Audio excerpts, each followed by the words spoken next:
Good morning, students. Today we will discuss about next topic of chapter 3, that is Nernst equation. So what is this equation? It is an equation which is used to find out the electrode potential of a metal electrode at any concentration. What do you mean by at any concentration? At any concentration means conditions under non-standards, means potential under non-standard conditions. Now see, till now अब तक हम जो electrode potential निकाल रहे थे किसी भी electrode का या किसी भी सेल का, वो स्टैंडर्ड कंडीशंस पे निकाल रहे थे। और स्टैंडर्ड कंडीशंस क्या हैं हमें पता है। जब टेम्परेचर 298 केल्विन होता है, कंसंट्रेशन इलेक्ट्रोलाइट की 1 मोलर होती है और प्रेशर भी जनरली 1 एटमॉस्फेयर होता है, उस टाइम पे जो भी किसी भी इलेक्ट्रोड का इलेक्ट्रोड पोटेंशियल निकालते हैं उसको बोलते हैं स्टैंडर्ड इलेक्ट्रोड पोटेंशियल। ठीक है, या किसी भी सेल का इलेक्ट्रोड पोटेंशियल निकालते हैं उन कंडीशंस पे, तो उसको बोलेंगे standard electrode potential of cell. तो अब हम बात करेंगे कि जब कंडीशंस नॉन स्टैंडर्ड हों मीन्स इन तीनों कंडीशंस में से कोई भी एक कंडीशन जो है वो स्टैंडर्ड ना हो। मतलब जब इलेक्ट्रोलाइट की कंसंट्रेशन जो है 1 मोलर ना हो, है ना, जो टेम्परेचर है वो 298 केल्विन ना हो, कुछ और हो, ठीक है, और जो प्रेशर भी 1 एटमॉस्फेयर ना हो, तब हम अगर मेज़र कर रहे हैं किसी इलेक्ट्रोड का इलेक्ट्रोड पोटेंशियल या किसी सेल का इलेक्ट्रोड पोटेंशियल, तो उसको बोलेंगे, क्या बोलेंगे, नॉन स्टैंडर्ड इलेक्ट्रोड पोटेंशियल। और नॉन स्टैंडर्ड इलेक्ट्रोड पोटेंशियल जो है वो कैसे कैलकुलेट होगा, वो नर्स्ट इक्वेशन से होगा। तो हम इसी इक्वेशन को अभी डिराइव करेंगे, समझेंगे। ये इंपॉर्टेंट टॉपिक है, इसके ऊपर न्यूमेरिकल पेपर में आता ही आता है। ठीक है, तो let's discuss this equation now, है ना। हम क्या करते हैं, हम एक मेटल इलेक्ट्रोड कंसीडर कर लेते हैं और मान लो उसके ऊपर रिडक्शन हो रही है, तो फिर जो रिडक्शन पोटेंशियल के लिए मान लो वो कैथोड की तरह काम कर रहा है, तो उस मेटल इलेक्ट्रोड जो है उसकी जो रिडक्शन जब होगी तो उसके लिए रिएक्शन कैसे लिखेंगे। ठीक है, तो इस तरह से लिखेंगे, जनरल रिएक्शन जो है Mn plus aqueous plus Ne that is changing into M bracket में सॉलिड। ठीक है, M is any metal electrode. ठीक है, और ये मेटल इलेक्ट्रोड का आयंस हैं ये, है ना। एन क्या है, N is the number of electron involve during reduction, है ना। तो देख लीजिए, अब ये जो रिडक्शन रिएक्शन हो रहा है, इस मेटल इलेक्ट्रोड का जो इलेक्ट्रोड पोटेंशियल हमने निकालना है, जिस पे रिडक्शन हो रही है, तो बेसिकली रिडक्शन पोटेंशियल निकालना है। तो उसके लिए नर्नेस्ट ने क्या किया, इस इलेक्ट्रोड्स का हाफ सेल बनाया और उसको किसके साथ कनेक्ट किया, शी के साथ कनेक्ट किया, है ना, स्टैंडर्ड हाइड्रोजन इलेक्ट्रोड के साथ कनेक्ट किया। और फिर जो है नॉन स्टैंडर्ड कंडीशंस पे क्या किया, इलेक्ट्रोड पोटेंशियल जो है इस इलेक्ट्रोड का निकाला। तो इस इलेक्ट्रोड का जो इलेक्ट्रोड पोटेंशियल निकाला at any given concentration of the electrolyte by using standard hydrogen electrode, तो उसके लिए जो इक्वेशन है, जो इक्वेशन दी है उसने, नर्नेस्ट ने, तो ये जो इक्वेशन है हमें इस इक्वेशन को समझना है।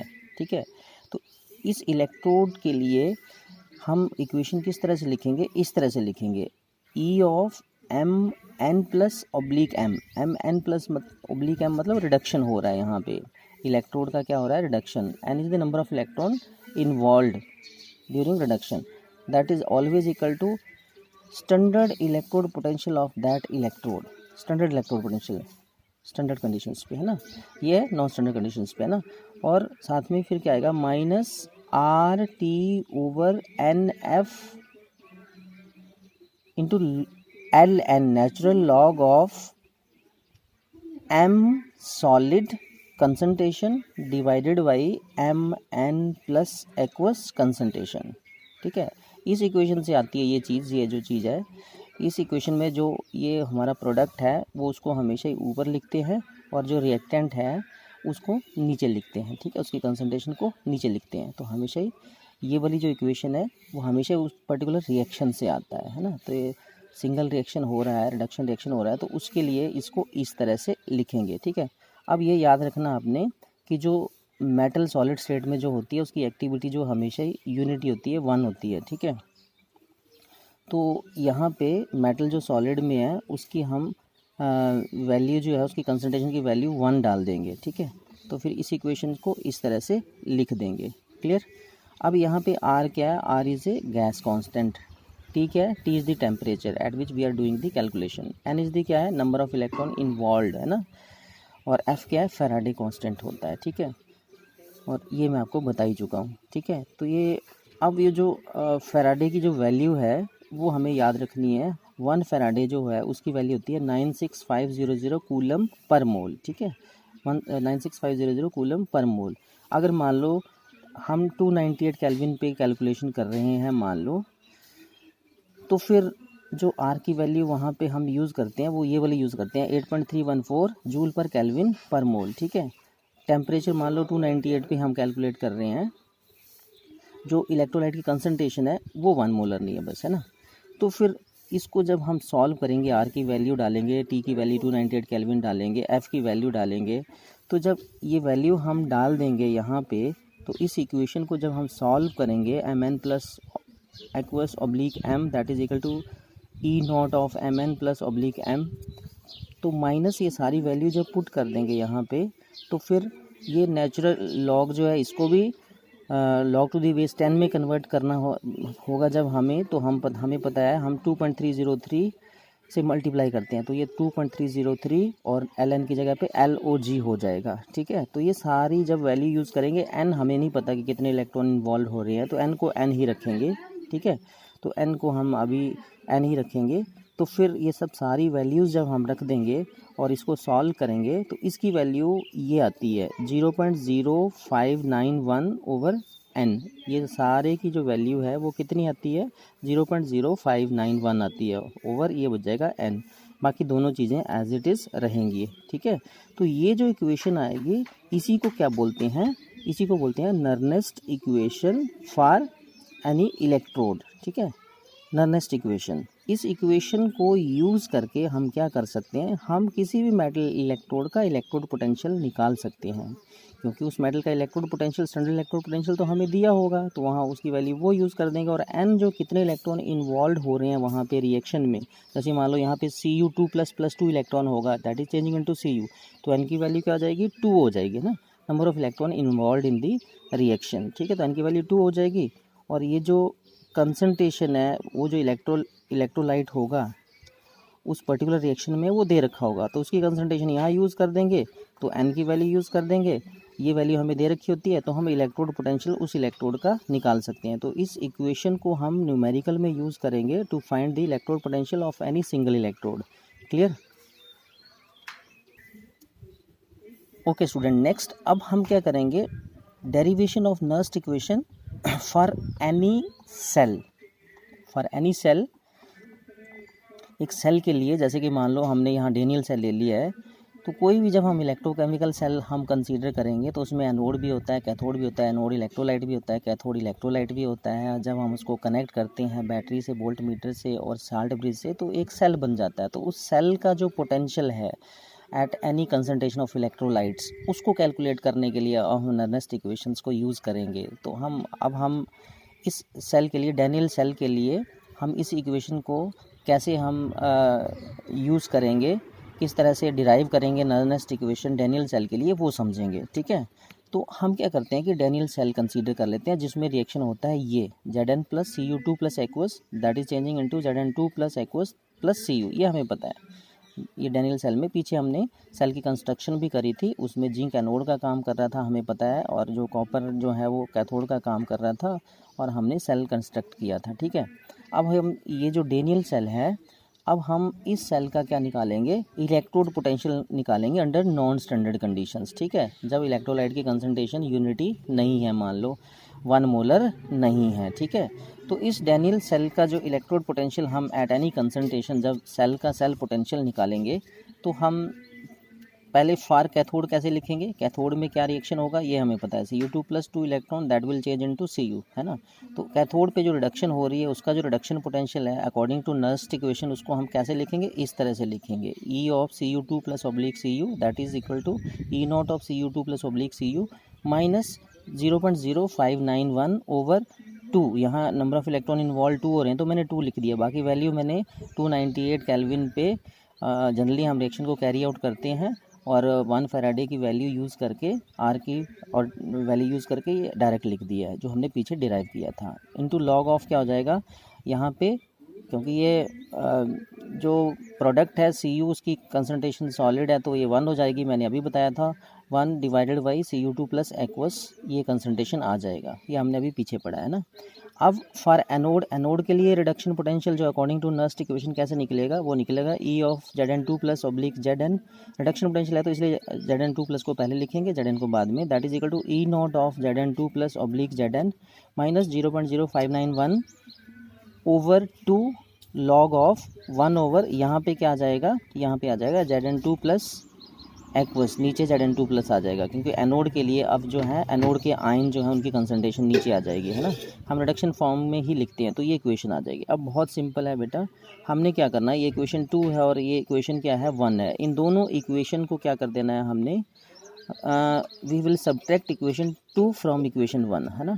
तो हमने क्या करना है, क्योंकि जो सेल का पोटेंशियल निकलता है ई ऑफ सेल निकलेगा वो होता है ई of cathode minus E of anode, तो इसलिए हमें ई ऑफ सेल निकालने के लिए, सेल का पोटेंशियल निकालने के लिए हमें 2 को 1 से क्या करना पड़ेगा, सब्ट्रैक्ट करना पड़ेगा। तो बहुत सिंपल सी कैलकुलेशन है ये, आप लोग खुद भी कर सकते हैं। तो ई ऑफ सेल निकालने के लिए हमें क्या करना पड़ेगा, ई of cathode minus E of anode करेंगे, तो हम ई of cathode minus E of anode में, ई ऑफ कैथोड में ये वैल्यू सारी डाल देंगे इस इक्वेशन की, माइनस करके ई ऑफ एनोड में ये वैल्यू डाल देंगे।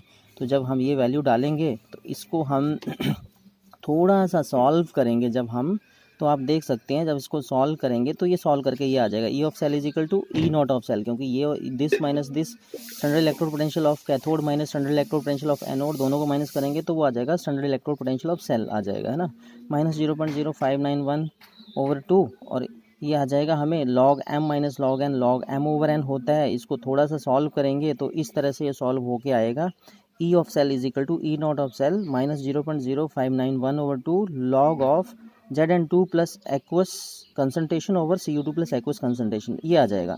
आप इसको ध्यान से देखोगे तो ये कौन सा इलेक्ट्रोलाइट है, ये एनोड का इलेक्ट्रोलाइट है, तो उसको लिख रहे हैं और उसकी कंसनट्रेशन, और नीचे ये कैथोड का इलेक्ट्रोलाइट है उसकी कंसनट्रेशन लिख रहे हैं, वो नीचे आएगा। तो इसको हम जनरलाइज करें इस इक्वेशन को तो इस तरह से आ जाएगा, E of cell is equal to E naught of cell minus 0.0591 over 2 log of anode electrolyte concentration divided by cathode electrolyte concentration, इसको बोलते हैं Nernst equation for Daniell cell, है ना। ये तो मैंने डेनियल सेल के लिए नर्नेस्ट इक्वेशन निकाली है। अगर हमें मुझे मान लो किसी दूसरे सेल के लिए निकालनी है जिसमें हमें दो मान लो इलेक्ट्रोड दे रखे हैं, एक कैथोड का काम कर रहा है एक एनोड का काम कर रहा है और दोनों की कंसंट्रेशन दे रखी है, तो हम ये वाली इक्वेशन उस पर्टिकुलर सेल के लिए भी यूज़ कर सकते हैं जिसमें वो पर्टिकुलर रिएक्शन हो रहा है। हमें बस नंबर ऑफ़ इलेक्ट्रॉन इन्वॉल्व वहाँ पे निकालने हैं, जो कि हम एनोड के ऊपर रिएक्शन कैसे हो रहा है, कैथोड के ऊपर रिएक्शन कैसे हो रहा है, ये अगर हमें पता होगा तो नंबर ऑफ़ इलेक्ट्रॉन इन्वॉल्व हम निकाल सकते हैं, ठीक है। तो हम यूज़ कर सकते हैं इस इक्वेशन को किसी भी सेल में जिसमें कोई भी रिएक्शन हो रहा हो, है ना, तो इस इक्वेशन को यूज़ कर सकते हैं। तो इस इक्वेशन से हम सेल का ईएमएफ या पोटेंशियल निकाल सकते हैं, है ना, क्योंकि ये दिया होता है स्टैंडर्ड इलेक्ट्रोड पोटेंशियल दिया होता है सेल का, वो अगर मान लो E naught of cathode minus E naught of anode होता है, अगर वो कैथोड और एनोड का ई नॉट दिया है तो वो माइनस करके यहाँ पे आ जाएगा, है ना। तो इसके ऊपर हम न्यूमेरिकल करेंगे, तो एक छोटा सा न्यूमेरिकल छोटा सा एक और एग्जांपल हम ले लेते हैं, देख लीजिए। तो जनरलाइज कर दिया हमने at 298 kelvin, but when the concentration is not standard, तो हमने जनरलाइज कर लिया है सेल का जो इलेक्ट्रोड पोटेंशियल है वो इस तरह से आ जाएगा जो मैंने अभी आपको पीछे बताया, है ना। E of cell is equal to E naught of cell minus 0.0591 over 2 log of anode जो इलेक्ट्रोलाइट है उसकी कंसंट्रेशन और उसकी पावर m का मतलब जब हम बैलेंस इक्वेशन लिखते हैं और वो जो इलेक्ट्रोलाइट है उसके आगे जो कॉफिशेंट आएगा वो है ये m, बैलेंस इक्वेशन में जो कॉफिशेंट आएगा वो है, याद रखना। और यहाँ n क्या है, जो इलेक्ट्रोलाइट जो कैथोड पे जो इलेक्ट्रोलाइट यूज़ कर रहे हैं उसकी जो कंसंट्रेशन होगी, जब बैलेंस इक्वेशन लिखेंगे तो इस इलेक्ट्रोलाइट के आगे जो कॉफिशेंट होगा बैलेंस्ड इक्वेशन में वो हम लिखेंगे n लिखेंगे बस, ठीक है। तो ये थोड़ा सा याद रखना, ध्यान रखना। देखिए अब हम क्या करते हैं एक एग्जांपल कंसीडर कर देते हैं। मान लो हमारे पास एक सेल है, उसकी रिप्रेजेंटेशन इस तरह से दे रखी है, Al that is changing into Al3+ salt bridge Na2+ oblique Ni। तो ये हमें पता है, या ये एनोड होता है, लेफ्ट साइड में ये कैथोड होता है। एनोड है तो यहाँ पे Al जो है वो किस में चेंज हो रहा है, Al3+ में, तो क्या हो रही है, ऑक्सीडेशन हो रही है। और ये Na2+ किस में चेंज हो रहा है, Ni में, तो यहाँ क्या हो रही है, रिडक्शन हो रही है। ठीक है, तो अब हम पहले क्या कर देते हैं, एनोड के लिए रिएक्शन लिख लेते हैं। तो Al-3 इलेक्ट्रॉन ऑक्सीडेशन हो रही है तो Al3+ बन जाएगा, है ना। अब हम कैथोड के लिए रिएक्शन लिख लेते हैं। कैथोड में क्या हो रहा है, रिडक्शन हो रही है। तो रिडक्शन हो रही है कैसे, Na2+ that is changing into Ni में चेंज हो रहा है, ये वाली लिख ली। अब हमने क्या करना है, ओवरऑल इक्वेशन लिखनी है इस रिएक्शन के लिए, इस सेल के लिए ओवरऑल सेल का रिएक्शन लिखना है। तो हमें क्या करना पड़ेगा, ये इलेक्ट्रॉन्स जो है वो बराबर करने पड़ेंगे ये, ताकि ये कैंसिल आउट हो जाएं। तो इसको 3 से मल्टीप्लाई कर देंगे, इस इक्वेशन को 2 से मल्टीप्लाई कर देंगे। तो जब ऐसा करेंगे तो फिर ये इस तरह से इक्वेशंस आ जाएंगी, 2Al-6 electron changing into 2Al3+ 3Ni2+ 6 electron that is changing into 3Ni solid. तो इस तरह से फिर 3 कैंसिल हो जाएगा। ओवरऑल इक्वेशन जब लिखेंगे तो ये आ जाएगी। तो ओवरऑल इक्वेशन को देख के, ओवरऑल बैलेंस्ड इक्वेशन को देख के अब हम नर्स्ट इक्वेशन लिख सकते हैं। इस सेल के लिए नर्स्ट इक्वेशन लिख सकते हैं, और वो नर्स्ट इक्वेशन जो है इस सेल के लिए क्या बनेगी, वो बनेगी E of cell is equal to E0 of cell minus 0.0591 over n की जगह पे कितना आ जाएगा, 6 आ जाएगा। 3 इंटू 2 कितना आ जाएगा, 6 आ जाएगा। बस ये हमें ध्यान रखना है। इंटू लॉग ऑफ जो एनोड इलेक्ट्रोलाइट है, Al3+ इलेक्ट्रोलाइट है, उसकी कंसनट्रेशन और उसके आगे जो कॉफिशेंट है, उसके आगे कॉफिशेंट है वो स्क्वेयर हो जाएगा, वो पावर में चला जाएगा। ठीक है, और जो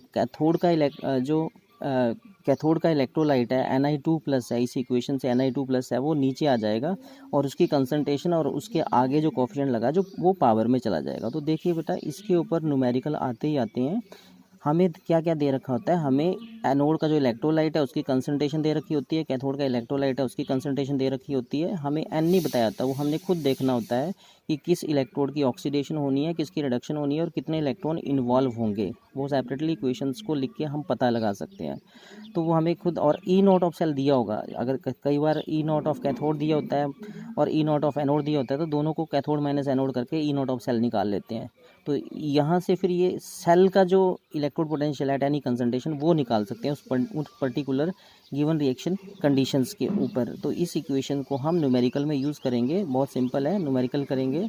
तो इसके ऊपर हम न्यूमेरिकल करेंगे। ठीक है, मैं आपको असाइनमेंट में न्यूमेरिकल भी दूंगा, आपने वैल्यूज़ को रखना है और ये निकालना होता है। क्लियर? Thank you.